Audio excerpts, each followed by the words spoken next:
Hello everyone, मैं हूं Aditi Shah and I welcome you all to Magnet Brains, जहां आपको मिलता है 100% education free from kindergarten to 12th class. तो आज हम करने वाले हैं क्लास 12th अकाउंट्स का चैप्टर अकाउंटिंग रेशियोज। उसके हम कुछ देखेंगे इलस्ट्रेशंस। तो हम लोगों ने प्रीवियस लेक्चर में इलस्ट्रेशन 131 तक देख लिया था। अब आज हम बचे हुए सारे इलस्ट्रेशंस इस चैप्टर के कंप्लीट कर देंगे। ठीक है, चलिए तो इलस्ट्रेशन 132 पर आगे बढ़ते हैं। On the basis of information given below calculate, क्या क्या कैलकुलेट कर रहे हैं भाई? यहाँ पर ग्रॉस प्रॉफिट रेशियो निकालना है, इन्वेंट्री टर्नओवर रेशियो निकालना है और वर्किंग कैपिटल टर्नओवर रेशियो निकालना है। ये तीनों चीजें निकालनी है। इंफॉर्मेशन, रेवेन्यू फ्रॉम ऑपरेशंस हमें दी हुई है 7,87,500, मतलब नेट सेल्स दे दिया है। Cost of revenue from operations that is COGS हमें दे दिया गया है 3,95,600। करंट लाइबिलिटीज दी हैं 2,37,000। करंट असेट्स दिए हैं 3,99,000 एंड एवरेज इन्वेंट्री दिया है 1,97,800। ठीक है, तो सोल्यूशन देखने के पहले हम खुद अपने मन से यहाँ पे पहले डिस्कस करेंगे, फिर सोल्यूशन से चेक करेंगे। चलो, तो सबसे पहले क्या चाहिए? Gross profit ratio. Gross profit ratio का फॉर्मूला क्या होता है? Gross profit divided by net sales या रेवेन्यू फ्रॉम ऑपरेशंस इनटू 100।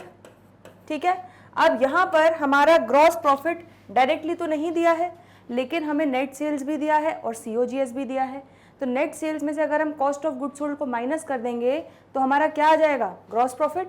ठीक है, तो क्लियरली 7,87,500 में से जब हम COGS 3,95,600 माइनस कर देंगे तो आ जाएगा हमारा gross profit divided by net sales कितनी है? 7,87,500 मल्टीप्लाइड बाय 100। सॉल्व कर लो तो यहाँ पर हमारा ग्रॉस प्रॉफिट आ जाएगा 3,91,900। ठीक है, ये माइनस ये डिवाइडेड बाय 7,87,500 इंटू 100। तो आंसर इज 49.77%। ठीक है, तो ये आपका हो जाएगा ग्रॉस प्रॉफिट रेशियो। तो देख लो एक बार यहाँ पर 49.76 लिखो या 77, ठीक है, एक ही बात है। तो ग्रॉस प्रॉफिट रेशियो यहाँ पर आ जाएगा आपका 49.76 या 77%। क्लियर हो गया इतना? ठीक है, ग्रॉस प्रॉफिट रेशियो क्लियर है। चलो सेकेंड आ जाते हैं, इन्वेंट्री टर्नओवर रेशियो। शॉर्ट में लिखती हूँ मैं। इन्वेंट्री टर्नओवर रेशियो क्या होता है? COGS divided by average inventory. अब खुशखबरी ये है कि ये दोनों हमें डायरेक्टली दिया हुआ है।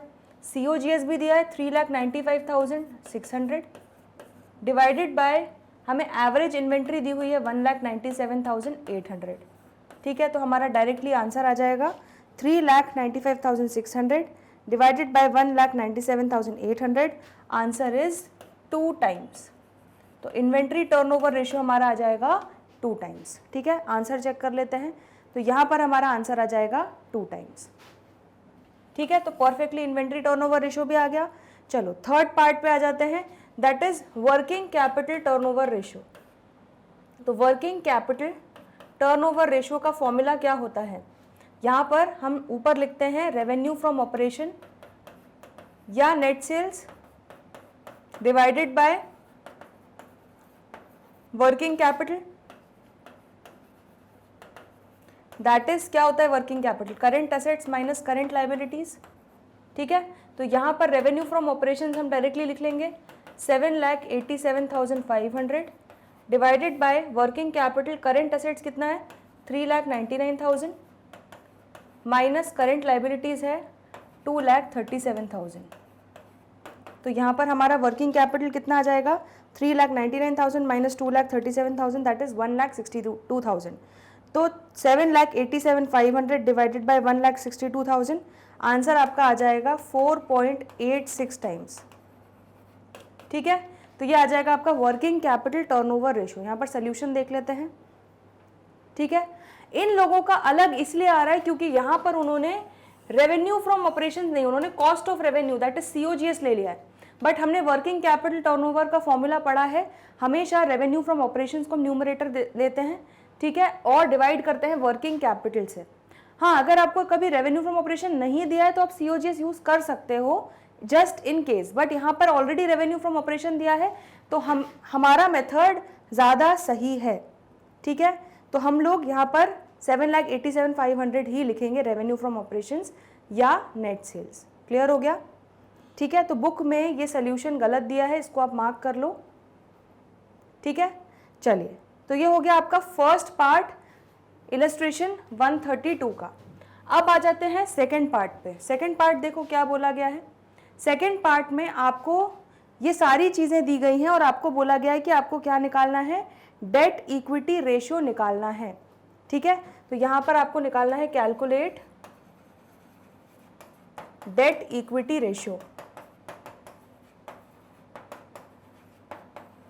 ठीक है। अब इस केस में यहाँ पर हम डेट इक्विटी रेशियो कैसे निकालेंगे, चलो तो इसको हम देख लेते हैं। इसको मैं रब कर रही हूँ,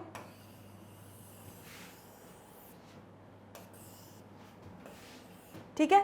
तो पार्ट 1 हमारा बहुत इजी था। अब पार्ट 2 का हम जो सोल्यूशन है यहाँ पर पहले डिस्कस करेंगे और उसके बाद फिर हम अपना सोल्यूशन चेक करेंगे। अब ध्यान से देखो, डेट इक्विटी रेशियो के लिए हमें क्या क्या चाहिए, तो यहाँ पर हम लिख लेते हैं debt equity ratio is equal to debt upon equity, ठीक है। और डेट भी हमें कौन सी चाहिए, लॉन्ग टर्म जो होती हैं डेट्स वो लेते हैं हम यहाँ पर, ठीक है। तो लॉन्ग टर्म उधारियां, long term debt divided by equity हमारा हो जाता है डेट इक्विटी रेशियो। क्लियर है। अब यहाँ पर डायरेक्टली देखो, हमें डेट या इक्विटी कुछ भी नहीं दिया है, थोड़ी मेहनत हमें करनी पड़ेगी, थोड़े पापड़ बेलने पड़ेंगे ताकि हम डेट और इक्विटी निकाल पाए। क्या क्या दिया है वो देख लेते हैं। ट्रेड पेबल्स दिया है, अदर करंट लाइबिलिटीज़ दी है जो कि 12.5% होंगी करंट असेट्स की। तो ये अदर करंट लाइबिलिटीज़ निकालने के लिए पहले हमें क्या निकालना होगा, करंट असेट्स, उसका 12.5% करेंगे तो अदर करंट लाइबिलिटीज़ आ जाएंगी।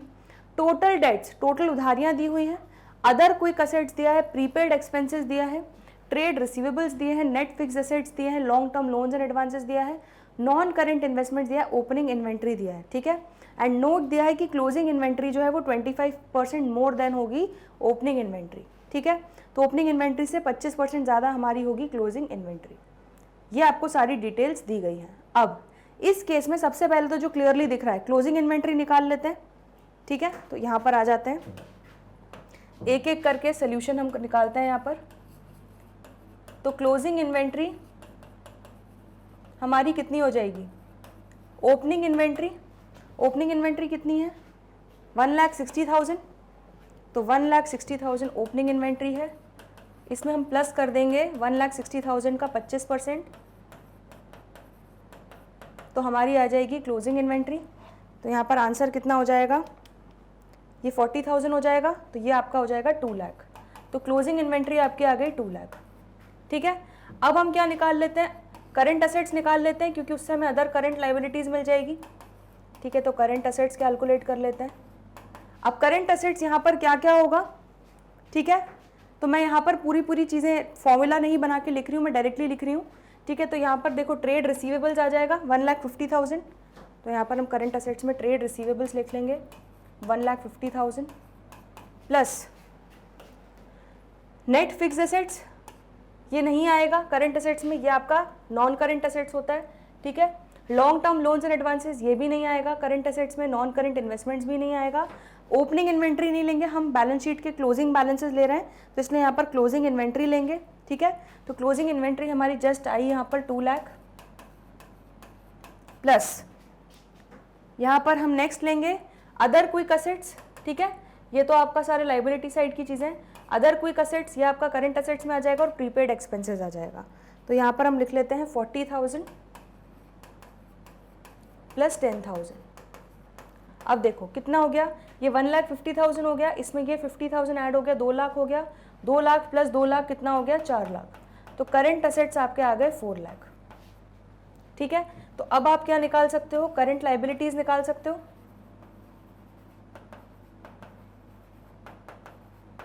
तो करंट लाइबिलिटीज क्या हो जाएगी, ट्रेड पेबल्स, ठीक है। ट्रेड पेबल्स दिया हुआ है यहाँ पर देखो, और प्लस इसमें हम अदर करंट लाइबिलिटीज, बाकी बची हुई करंट लाइबिलिटीज जो है वो हम ऐड कर देंगे। तो यहाँ पर हम लिख लेते हैं trade payables plus other current liabilities, ठीक है। तो ट्रेड पेबल्स कितना दिया हुआ है, 1,50,000, ट्रेड पेबल्स 1,50,000 है, प्लस अदर करंट लाइबिलिटीज क्या बोला गया है, करंट असेट्स का 12.5% होंगी। तो करंट असेट्स हमारे आ गए थे कितने, 4 लाख, तो 4 लाख का 12.5% कर लो, ये हमारी अदर करंट लाइबिलिटीज आ जाएंगी। चलिए तो यहाँ पर हम सॉल्व कर लेते हैं। तो अदर करंट लाइबिलिटीज आ जाएंगी 50,000, तो हमारी करंट लाइबिलिटीज हो जाएंगी 2 लाख, ठीक है। यहाँ तक क्लियर है। तो हमने सबसे पहले क्या किया, ओपनिंग इन्वेंट्री में 25% जोड़ दिया तो क्लोजिंग इन्वेंट्री आ गया। फिर हमने करंट असेट्स में सारे क्लोजिंग बैलेंसेस लेके करंट असेट्स निकाल लिए और फिर करंट लाइबिलिटीज निकाल लिया जिसमें ट्रेड पेबल्स है और अदर करंट लाइबिलिटीज है 12.5% ऑफ करंट असेट्स। तो हमारी टोटल करंट लाइबिलिटीज भी आ गई। चलो यहाँ तक बिल्कुल बढ़िया चल रही है कहानी। अब आगे बढ़ते हैं। यहाँ पर हमें क्या चाहिए, डेट चाहिए, लॉन्ग टर्म डेट, ठीक है। तो अगर मुझे यहाँ पे टोटल उधारियाँ दी है, टोटल डेट्स दी है, इसमें से अगर मैं करंट उधारियाँ माइनस कर दूँ, that is current liabilities minus कर दूँ, तो मुझे न्यूमरेटर मिल जाएगा, that is long term date, ठीक है। तो यहाँ पर हम लिख लेते हैं 4th पॉइंट, थोड़ा सा नीचे से लिख लेते हैं। तो यहाँ पर हमारा 4th पॉइंट आ जाएगा, long term debt is equal to total debts minus current liabilities. तो टोटल डेट्स देखो कितनी है यहाँ पर, 14 लाख। तो 14 लाख में से हम माइनस कर देंगे करंट लाइबिलिटीज 2 लाख, तो लॉन्ग टर्म डेट्स कितनी आ गई आपकी, 12 लाख, ठीक है। तो ये आपका न्यूमरेटर आपको मिल गया 12 लाख। इतना क्लियर है। डिवाइडेड बाय, अब हमें क्या चाहिए, इक्विटी। अब बैलेंस शीट में देखो, बैलेंस शीट के क्या क्या आइटम्स दिए हुए हैं। आप ये चीज़ क्लियरली देख सकते हो कि असेट साइड की ज़्यादा जानकारी, पूरी जानकारी दी गई है। तो हम टोटल असेट्स निकाल लेते हैं, ठीक है। असेट साइड अप्रोच से इक्विटी निकाल सकते हैं। असेट साइड का टोटल कर लो, वो आपके टोटल लाइबिलिटी के बराबर होगा। उसमें से जब आप सारी टोटल डेट्स जिसमें current liability, non current liability सब कुछ इंक्लूडेड है, सब माइनस कर दोगे तो बचेगा क्या, कौन सा पोर्शन, इक्विटी वाला ही पोर्शन बचेगा। समझ में आ रहा है। तो यहाँ पर हम सबसे पहले क्या कर लेते हैं, टोटल असेट्स निकाल लेते हैं। तो टोटल असेट्स आपके हो जाएंगे current assets plus non current assets. तो करंट असेट्स ऑलरेडी हमारे कितने आ चुके थे, 4 लाख। इसमें हम जोड़ लेते हैं सारे नॉन करंट असेट्स। तो non current assets 15 lakh net fix assets हो जाएगा, plus 80,000 long term loans and advances and 20,000 non current investments. ये सारे आपके नॉन करंट असेट्स हो गए। तो 80,000 प्लस 20,000, ठीक है। तो ये कितना हो गया, देखो 15 लाख प्लस ये 1 लाख हो गया, 16 लाख प्लस 4 लाख 20 लाख। तो टोटल असेट्स हमारे हो गए 20 लाख के। अब 20 लाख के अगर टोटल असेट्स हो गए तो हम सीधे सीधे इक्विटी निकाल सकते हैं। कैसे, जो टोटल असेट्स है वो टोटल लाइबिलिटी के बराबर होगा। तो टोटल असेट्स में से हम अगर, या टोटल लाइबिलिटीज़ में से अगर हम माइनस कर दें टोटल डेट्स, पूरा डेट वाला हिस्सा जिसमें करंट और नॉन करंट दोनों मिले हुए हैं, ठीक है, तो सिर्फ और सिर्फ बच जाएगा इक्विटी। तो टोटल असेट्स हैं 20 लाख के, उसमें से हम माइनस कर लेते हैं total assets, sorry total date. तो टोटल डेट कितना था आपका, 14 लाख, ठीक है। तो क्लियरली यहाँ पर आपका आंसर कितना आ गया, 6 लाख, ठीक है। तो क्लियरली यहाँ पर हमारा आंसर आ गया 6 लाख। तो इक्विटी आ गई 6 लाख, डेट आ गया 12 लाख, आंसर क्या हो जाएगा 2:1। तो डेट इक्विटी रेशियो आपका आ जाएगा 2:1, ठीक है। ये पूरे आपके वर्किंग नोट्स हैं, एक बार देख लो, इसमें कोई डाउट हो तो पूछ लो, फिर हम मेन सोल्यूशन देखते हैं, ठीक है। पहले क्लोजिंग इन्वेंट्री निकाली, फिर उससे करंट असेट्स निकाला, फिर उससे करंट लाइबिलिटीज़ निकाली, फिर उससे लॉन्ग टर्म डेट निकाला, फिर उस टोटल असेट्स निकाला, उसमें से हमने टोटल डेट माइनस कर दिया तो इक्विटी मिल गया। इस तरह से हमें डेट और इक्विटी दोनों मिल गए, ठीक है। तो यहाँ पर काफ़ी पापड़ हमने बेले हैं डेट और इक्विटी निकालने के लिए। चलो तो सोल्यूशन देख लेते हैं। देखो यही आ रहा है आपका 12 lakh divided by 6 lakh, that is 2:1 debt equity ratio आ रहा है आपका। और ये पूरे वर्किंग नोट्स जो मैंने वहाँ पे नीचे लिखे हैं, यही पूरे वर्किंग नोट्स आपको बुक्स में दिए होंगे, ठीक है। तो एक बार देख लो, इस क्वेश्चन में अभी तक कोई भी डाउट हो तो पूछ लो। ये क्वेश्चन यहीं पर हमारा कंप्लीट होता है। नेक्स्ट क्वेश्चन पे आगे बढ़ते हैं। क्वेश्चन नंबर इलस्ट्रेशन 133 है हमारा। From the following information calculate operating ratio, quick ratio, current ratio and working capital turnover ratio. तो इन्फॉर्मेशन दी गई है, इसमें हमें चारों चीज़ें निकालनी है, operating ratio, quick ratio, current ratio और वर्किंग कैपिटल टर्नओवर रेशियो। चलो तो बहुत मज़ा आने वाला है क्योंकि हमारा रिविजन होने वाला है। चलो ऑपरेटिंग रेशियो का जल्दी से फॉर्मूला बता दो। ऑपरेटिंग प्रॉफिट रेशियो नहीं बोला है, ऑपरेटिंग रेशियो मतलब हमें ये बताना होगा कि हमारे रेवेन्यू फ्रॉम ऑपरेशंस या नेट सेल्स का कितना परसेंटेज है हमारा क्या ऑपरेटिंग कॉस्ट, ठीक है, जिसको हम क्या लिख सकते हैं COGS प्लस ऑपरेटिंग एक्सपेंसेस, इसी को हम ऑपरेटिंग कॉस्ट बोलते हैं, divided by net sales into 100, ठीक है। तो अब यहाँ पर हम निकाल लेते हैं COGS कितना होगा। देखो इन्फॉर्मेशन क्या क्या दी है, equity share capital 1 lakh, 12% preference share capital 80,000, 12% debentures 60,000, general reserve 40,000, revenue from operations 3 lakh, ठीक है। तो रेवेन्यू फ्रॉम ऑपरेशंस तो हमें दिया हुआ है, यहाँ पर लिख लेते हैं 3 लाख, ठीक है। Opening inventory, purchases, wages, closing inventory, selling and distribution expenses, quick assets and current liabilities. तो क्लियरली आपको दिख रहा है कि यहाँ आपको थोड़ी सी मेहनत करनी पड़ेगी COGS कैलकुलेट करने के लिए। तो COGS क्या होता है, ओपनिंग इन्वेंट्रीज, तो ओपनिंग इन्वेंट्री कितना है 10,000 प्लस परचेजेस 1,20,000, ठीक है। Wages direct expenses plus 30,000 minus closing inventory 30,000, ठीक है। तो COGS आपका कितना हो जाएगा, प्लस 30,000 माइनस 30,000 कैंसिल हो गया, ये बचेगा 1,30,000। तो COGS 1,30,000 हो गया, प्लस ऑपरेटिंग एक्सपेंसेस कितने हैं, तो ऑपरेटिंग एक्सपेंसेस में आपका सेलिंग एंड डिस्ट्रीब्यूशन एक्सपेंस आ जाएगा, दैट इज 10,000। तो क्लियरली आपका ऑपरेटिंग कॉस्ट हो जाएगा 1,40,000, ठीक है। तो 1,40,000 divided by 3 lakh into 100, answer is 46.67%। तो देख लो आपका ऑपरेटिंग रेशियो यही आ रहा है क्या, 46.67%, परफेक्ट है, ठीक है। तो यहाँ पर हमने सबसे पहले COGS निकाल लिया, opening inventory plus purchases plus wages minus closing inventory, ठीक है।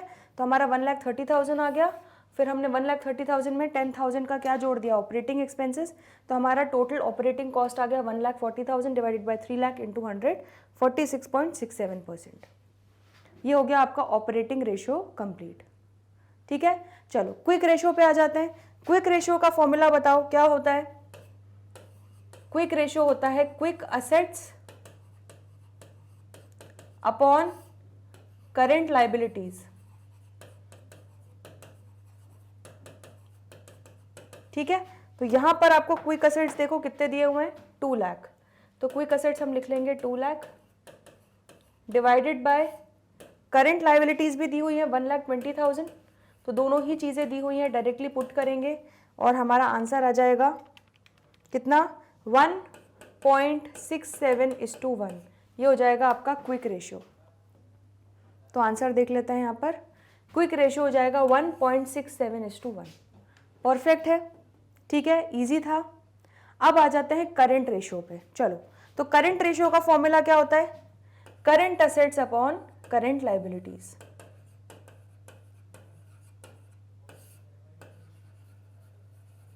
ठीक है। अब यहां पर क्लियरली एक चीज आपको पता है, करंट असेट्स क्या होता है, अगर मैं क्विक असेट्स में, आपको करंट असेट्स डायरेक्टली तो दिए नहीं हुए हैं, अगर मैं क्विक असेट्स में मेरा क्लोजिंग इन्वेंट्री वाला बैलेंस ऐड कर दूं, ठीक है, क्विक असेट्स में इन्वेंट्रीज को ऐड कर दूं तो मुझे क्या मिल जाएगा, करंट असेट्स मिल जाएगा। तो क्विक असेट्स कितने थे 2 लाख, उसमें मैं इन्वेंट्री ऐड कर देती हूँ, कितनी थी इन्वेंट्री क्लोजिंग बैलेंस 30,000, तो ये मेरे क्लोजिंग करंट असेट्स का बैलेंस आ जाएगा, डिवाइडेड बाय करंट लायबिलिटीज मुझे पता ही है 1,20,000, ठीक है। तो आंसर आपका कितना आ जाएगा 2,30,000 डिवाइडेड बाय 1,20,000, दैट इज 1.92:1, ये हो जाएगा आपका करंट रेशियो। चलो आंसर देख लेते हैं यहाँ पर, तो ये देखो 1.92:1 हो गया। तो करंट रेशियो में करंट असेट्स निकालना था मेजरली, बस करंट असेट्स कैसे निकालेंगे, quick assets plus inventories, that is 2,30,000 आपके करंट असेट्स आ जाएंगे। क्लियर हो गया इतना, यहाँ तक कहानी क्लियर है। चलिए नेक्स्ट बोला है working capital turnover ratio. Working capital turnover ratio का फॉर्मूला क्या होता है? नेट सेल्स या revenue from operations divided by working capital. ठीक है, तो यहां पर हमें नेट सेल्स डायरेक्टली दिया हुआ है, कितना दिया हुआ है? 3 लाख दिया हुआ है। ठीक है, तो 3 लाख की आपकी नेट सेल्स है, डिवाइडेड बाय वर्किंग कैपिटल कैसे निकालते हैं? Current assets minus current liabilities. तो करंट असेट्स कितने थे? 2,30,000 हमने अभी जस्ट निकाला, माइनस करंट लाइबिलिटीज कितनी है? 1,20,000। तो यहाँ पर आपका वर्किंग कैपिटल कितना हो जाएगा? 2,30,000 माइनस 1,20,000, 1,10,000 हो जाएगा। तो चलो वर्किंग कैपिटल टर्नओवर रेशियो निकालो। Net sales 3 lakh divided by 1,10,000 working capital, answer is 2.73 times. तो वर्किंग कैपिटल टर्नओवर रेशियो आपका आ जाएगा 2.73 टाइम्स। देख लो एक बार, देखो यही आ रहा है। ठीक है, तो इस तरह से आपका ये क्वेश्चन पूरा सॉल्व हो जाता है। इसमें हमने चारों चीजें निकाल ली, operating ratio, quick ratio, current ratio and working capital turnover ratio. Clear हो गया? ठीक है, नोट कर लो और कोई भी डाउट हो तो पूछ लो। चलो आगे बढ़ते हैं अब नेक्स्ट इलस्ट्रेशन पे। Illustration 134, operating ratio of a company is 80%। तो ऑपरेटिंग रेशियो एक कंपनी का दिया हुआ है कितना? 80%। State giving reason which of the following transaction will increase, decrease और not change the operating ratio. चलो ये तो कॉन्सेप्चुअल क्वेश्चन है। ठीक है, तो यहां पर हम मान के चलते हैं कि हमारा ऑपरेटिंग रेशियो, सबसे पहले तो फॉर्मूला लिख लेते हैं। Operating ratio is equal to क्या होता है? ऑपरेटिंग कॉस्ट, या इसको हम लिख सकते हैं COGS प्लस ऑपरेटिंग एक्सपेंस। ठीक है, या तो होता है आपका operating cost divided by net sales into 100। तो हम यहाँ पर मान लेते हैं कि हमारा COGS प्लस ऑपरेटिंग एक्सपेंसेस होगा 80,000, एग्जाम्पल मान लिया, डिवाइडेड बाय नेट सेल्स होगी 1 लाख। तभी हमारा आंसर क्या आएगा? 80% ऑपरेटिंग रेशियो आ जाएगा। समझ में आ रहा है? चलो अब एक एक ट्रांजैक्शन को देखते जाएंगे और देखेंगे उसका इम्पैक्ट COGS, ऑपरेटिंग एक्सपेंसेस और नेट सेल्स पर क्या क्या है। अब हमने परचेज किया स्टॉक इन ट्रेड 7,000। ठीक है, तो COGS का बाइफर्केशन क्या होता है? Opening stock plus purchases minus closing stock. ठीक है, यहाँ पे डायरेक्ट एक्सपेंस होगा तो वो भी ऐड होगा। तो COGS का बाइफर्केशन ये होता है। अब अगर मैं स्टॉक खरीदूंगी 7,000 का तो मेरे परचेजेस भी बढ़ेंगे। ठीक है, और ये जो माइनस कर रही हूँ मैं क्लोजिंग स्टॉक, ये भी बढ़ेगा।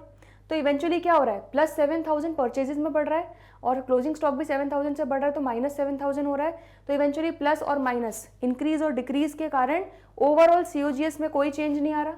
तो COGS में कोई चेंज नहीं है, ऑपरेटिंग एक्सपेंस में कोई चेंज नहीं है, नेट सेल्स में कोई चेंज नहीं है, तो ओवरऑल ऑपरेटिंग रेशियो में भी कोई चेंज नहीं होगा। तो इसका आंसर हो जाएगा no change, because both purchases and closing stock will increase and hence cost of goods sold will remain unchanged. ठीक है, तो परचेज और क्लोजिंग स्टॉक दोनों इंक्रीज होंगे, इसलिए हमारा COGS अनचेंज रहेगा। परचेज रिटर्न में क्या होगा? तो परचेज रिटर्न में अगेन इस चीज को इमेजिन करो, क्या होगा? हमने जो रसगुल्ले खरीदे, ठीक है, वो हम वापस कर रहे हैं, तो परचेजेस कम हो रहे हैं 200 रुपए से, और अब क्लोजिंग स्टॉक में भी वो रसगुल्ले नहीं रहेंगे, तो हमारा क्लोजिंग स्टॉक भी जो ईयर एंड पे बचेगा उसमें से वो रसगुल्ले कम हो चुके होंगे। तो अगेन यहाँ पर परचेजेस भी कम हो रहा है और क्लोजिंग स्टॉक भी कम हो रहा है, तो ओवरऑल COGS में आपका कोई भी चेंज नहीं आएगा, तो ऑपरेटिंग रेशियो में नो चेंज होगा। चलो तो यहाँ पर लिख लेते हैं no change, both purchases and closing stock हमारे डिक्रीज होंगे, hence COGS will remain unchanged. Next है goods costing 2,000 drawn for personal use. अब 2,000 के रसगुल्ले हम खुद खा गए, ठीक है, तो जो परचेज किए थे रसगुल्ले उसमें से हम 2,000 के रसगुल्ले खा गए, तो क्या हो रहा है? परचेजेस 2,000 से कम हो रही है और अब वो 2,000 के रसगुल्ले क्लोजिंग स्टॉक में भी नहीं बचेंगे क्योंकि वो हमने कंज्यूम कर लिए। तो क्लियरली यहाँ पर भी परचेजेस और क्लोजिंग स्टॉक दोनों क्या हो रहे हैं? डिक्रीज। तो ओवरऑल COGS पे कोई भी इम्पैक्ट नहीं आ रहा। आप चाहो तो सॉल्व करके देख लेना अपने मन से अज्यूम करके फिगर्स, तो आपको दिख जाएगा कि COGS में कोई चेंज नहीं है। तो both purchases and closing stock आपके डिक्रीज हो रहे हैं, इसलिए COGS में कोई भी चेंज नहीं है। ठीक है, चलिए देन फोर्थ पॉइंट है office expenses paid 5000 and goods costing 2000 distributed as free samples. तो जो गुड्स हमने 2000 के फ्री सैंपल्स बांटे, ठीक है, तो हमने 2000 के रसगुल्ले फ्री में बांटे, ठीक है, तो क्या हो रहा है, आपका परचेजेस जो है वो कम हो रहा है और क्लोजिंग स्टॉक भी इवेंचुअली कम हो रहा है। तो अगेन परचेजेस जो प्लस फिगर था वो भी कम हो रहा है, जो माइनस फिगर था वो भी कम हो रहा है, तो इवेंचुअली प्लस माइनस कैंसिल होकर सीओजीएस पे कोई चेंज नहीं होगा।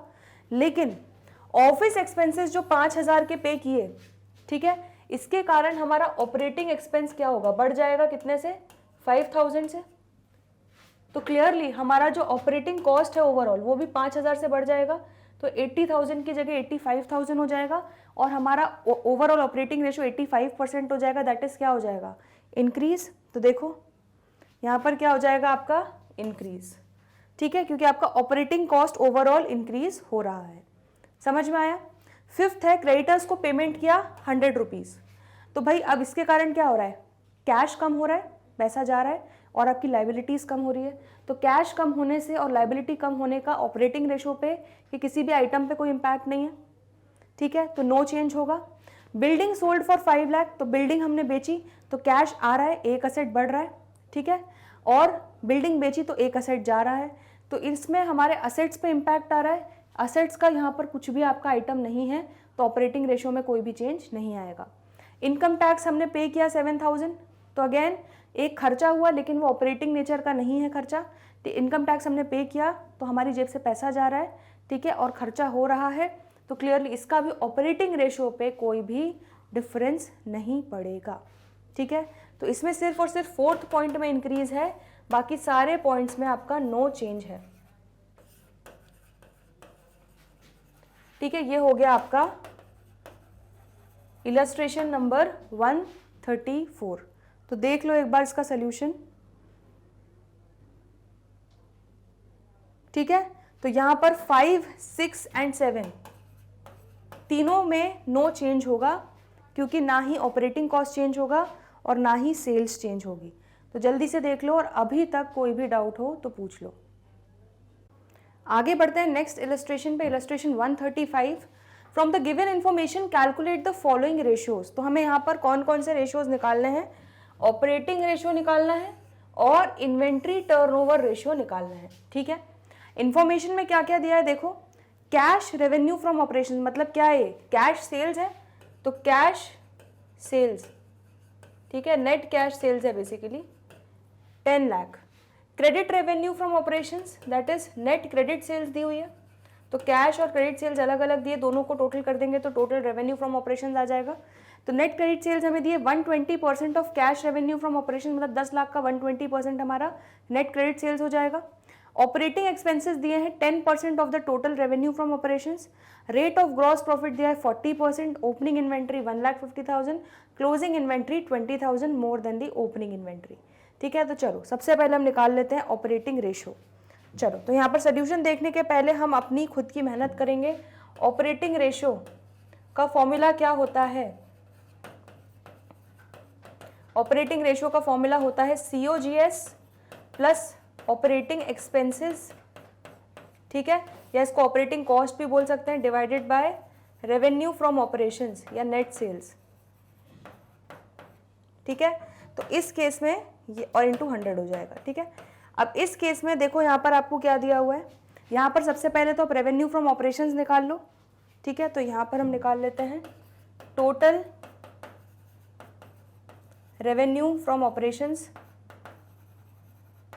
आपका हो जाएगा cash sales 10 lakh plus 120% of cash sales credit sales हो जाएगा, ठीक है। तो ये हो जाएगा आपका 12 लाख। तो क्लियरली हमारा टोटल रेवेन्यू फ्रॉम ऑपरेशंस आ जाएगा 22 लाख, ठीक है। तो यहाँ पर नेट रेवेन्यू फ्रॉम ऑपरेशंस आ गया 22 लाख।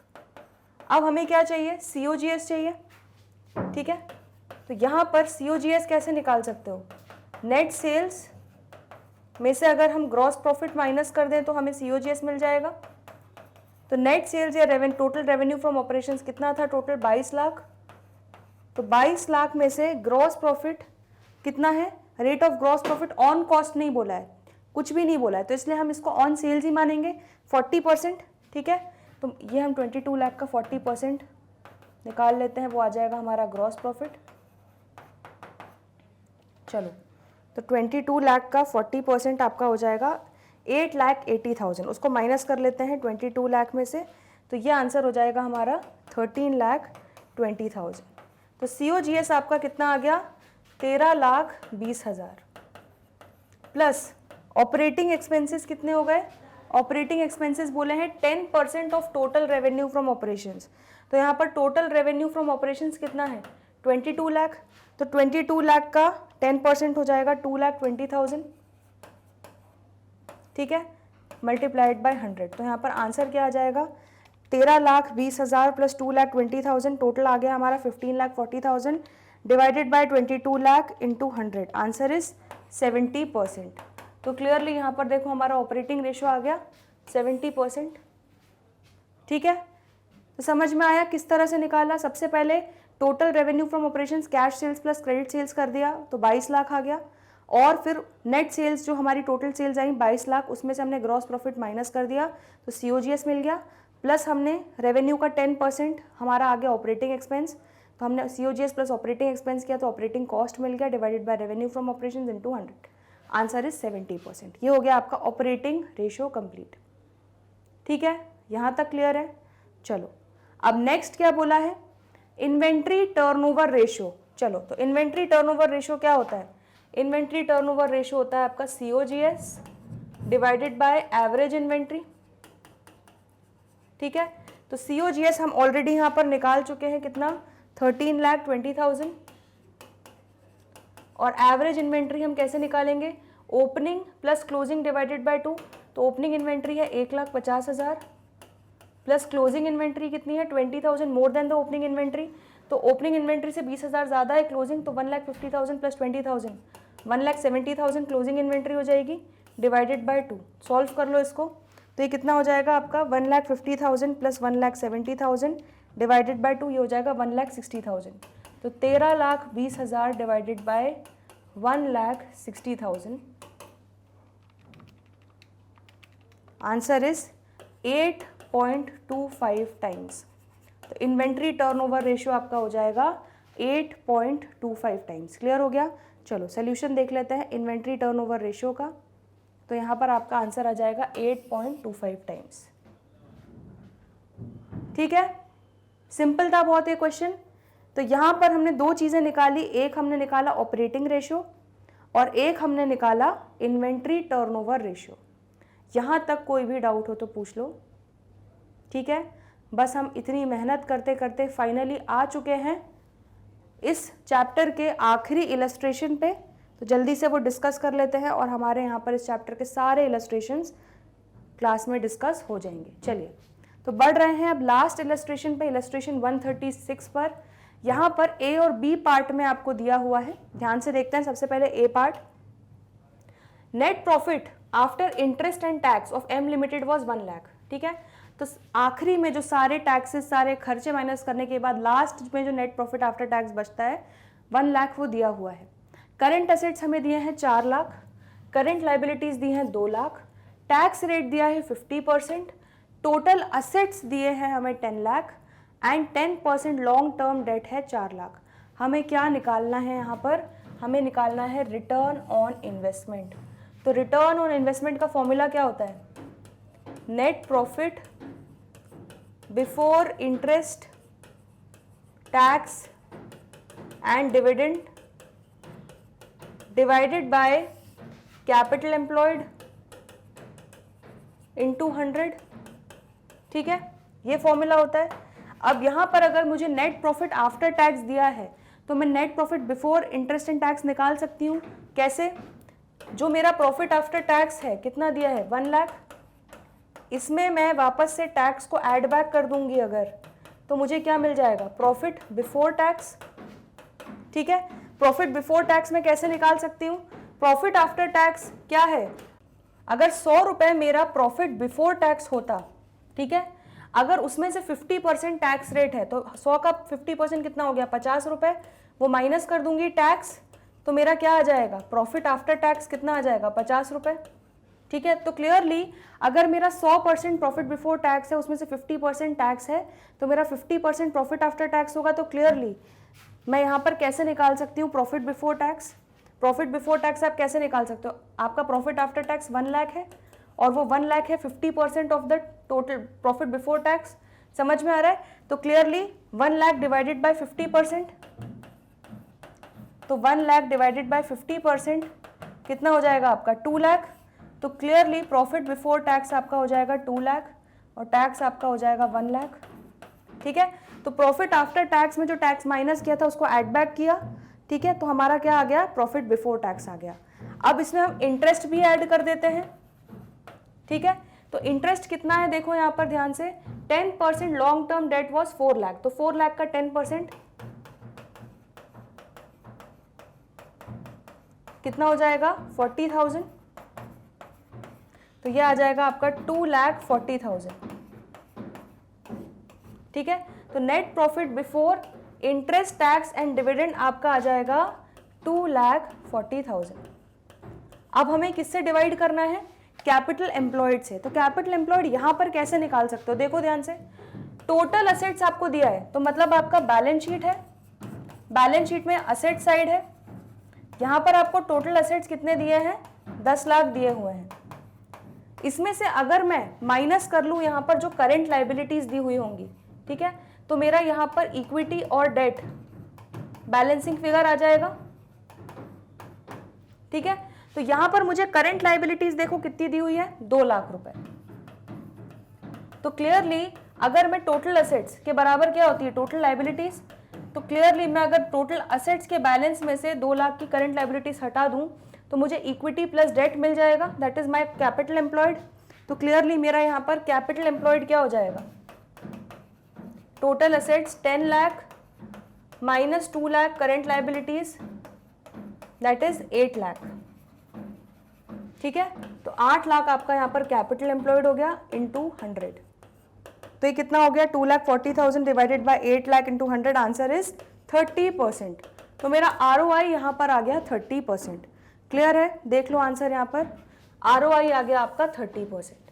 तो सबसे पहले क्या किया? नेट प्रॉफिट आफ्टर टैक्स में आपने क्या जोड़ा? सबसे पहले टैक्स को ऐड बैक किया, interest on long term debt को ऐड बैक किया, तो आपका total net profit before interest and tax आ गया 2,40,000। कैपिटल एम्प्लॉयड निकालने के लिए आपने जो टोटल असेट्स थे उसमें से करंट लाइबिलिटीज वाला हिस्सा माइनस कर दिया, तो आपको बचा हुआ डेट और इक्विटी का बैलेंस मिल गया, दैट इज 8 लाख, जिसको हम बोलते हैं कैपिटल एम्प्लॉयड। ठीक है, उसको हमने न्यूमरेटर डिनोमिनेटर में वैल्यूज पुट करी और हमारा आंसर आ गया रिटर्न ऑन इन्वेस्टमेंट 30%। क्लियर हो गया इतना? ठीक है, तो ये हो गया आपका ए पार्ट कंप्लीट। यहाँ तक कहानी क्लियर है? यहाँ तक कोई भी डाउट हो तो पूछो, फिर हम बी पार्ट पे आगे बढ़ रहे हैं। ठीक है, क्लियर है? चलो, तो अब हम बढ़ रहे हैं बी पार्ट पे आगे, तो इसको हम रब कर लेते हैं।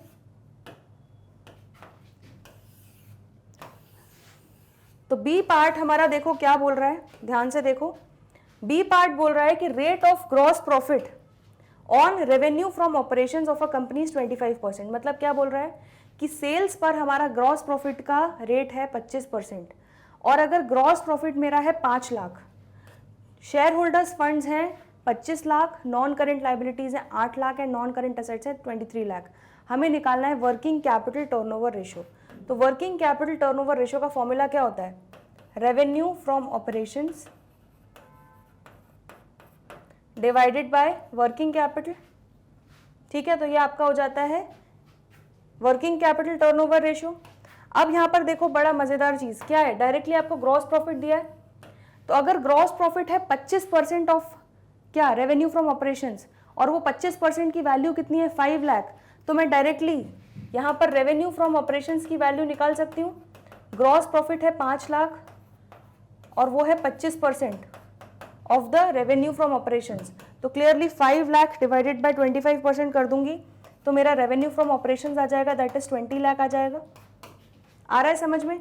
तो यहाँ पर मैं रेवेन्यू फ्रॉम ऑपरेशंस लिख दूंगी 20 lakh divided by working capital. अब कैसे निकालोगे? देखो बड़ा मजेदार, यहाँ पर शेयर होल्डर्स फंड्स, अब बैलेंस शीट को इमेजिन करो, मैं बनाऊंगी नहीं, मैं चाहती हूँ कि आप लोग इसको विजुअलाइज करो। बैलेंस शीट है, लाइबिलिटी साइड पे आपको दिख रहा है शेयर होल्डर्स फंड्स और सारी नॉन करेंट लाइबिलिटीज। ठीक है। असेट साइड पे आपको सारे नॉन करेंट असेट्स दिख रहे हैं, तो क्लियरली बैलेंस शीट में लाइबिलिटी साइड पे आपका करंट लाइबिलिटी बचा हुआ है और असेट साइड पे आपका करंट असेट्स बचा है, ठीक है। तो लाइबिलिटी पे करंट लाइबिलिटी बची है और असेट साइड पे करंट असेट्स बचा है। तो क्लियरली अगर मैं लाइबिलिटी साइड का टोटल करूं और उसमें से सारे नॉन करंट असेट्स को माइनस कर दूं तो मुझे क्या मिल जाएगा, current assets minus current liabilities, ठीक है। चलो, जिसको नहीं समझ में आया मैं आपके लिए एक बार बना देती हूँ तो आपको समझ में आ जाएगा। ये बैलेंस शीट है, ठीक है, ये है आपका लाइबिलिटी साइड और ये है आपका असेट साइड, ठीक है। तो असेट्स में आपको सारे नॉन करेंट असेट्स दे दिए गए हैं, कितने, 23 लाख के, और लाइबिलिटी साइड में आपको दे दिया गया है शेयर होल्डर फंड, कितना, 25 लाख का, और नॉन करेंट लाइबिलिटीज दे दी है 8 लाख की। अब मुझे निकालना है वर्किंग कैपिटल, ठीक है। तो मुझे करंट असेट्स भी नहीं पता, करंट लाइबिलिटीज भी नहीं पता। अब अगर current asset minus current liabilities करना है तो उसके लिए मैं क्या कर सकती हूँ, यहाँ का टोटल करो और इसमें से इसको माइनस कर दो, तो मेरा करंट असेट और करंट लाइबिलिटी के बीच का डिफरेंस आ जाएगा, ठीक है। तो क्लियरली मेरा फॉर्मूला क्या बन जाएगा, share holder fund plus non current liabilities 8 lakh minus 23 lakh आपका हो जाएगा नॉन करंट असेट्स, तो यहाँ पर आपका 10 लाख हो जाएगा वर्किंग कैपिटल। तो क्लियरली आपका आंसर क्या आ जाएगा, 2 टाइम्स। तो वर्किंग कैपिटल टर्नओवर रेशियो आ जाएगा 2 टाइम्स। समझ में आया।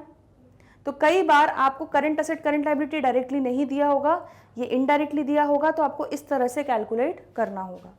ये हो गया आपका बी पार्ट। चलो देख लेते हैं यहाँ पर, तो आपका आंसर आ गया है 2 टाइम्स, ठीक है। कोई भी डाउट हो अभी तक तो पूछ लो, क्लियर है। तो ए और बी पार्ट दोनों क्लियर है इस क्वेश्चन के इलस्ट्रेशन 136 के।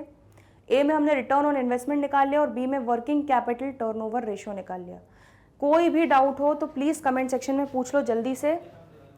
चलिए, तो यहाँ पर हमारे अकाउंटिंग रेशियो चैप्टर के फाइनली इतने सारे इलस्ट्रेशंस कंप्लीट होते हैं, ठीक है। अब बचे हुए जो भी प्रैक्टिकल प्रॉब्लम्स हैं वो करेंगे आने वाले अगले लेक्चर्स में। बट आज के लेक्चर में कोई भी डाउट हो, दिक्कत हो, परेशानी हो तो कमेंट सेक्शन में लिखना ना भूलें। आज के लिए इतना ही, जल्दी मिलते हैं ब्रेक के बाद। देखते रहिए Magnet Brains, stay tuned, good bye.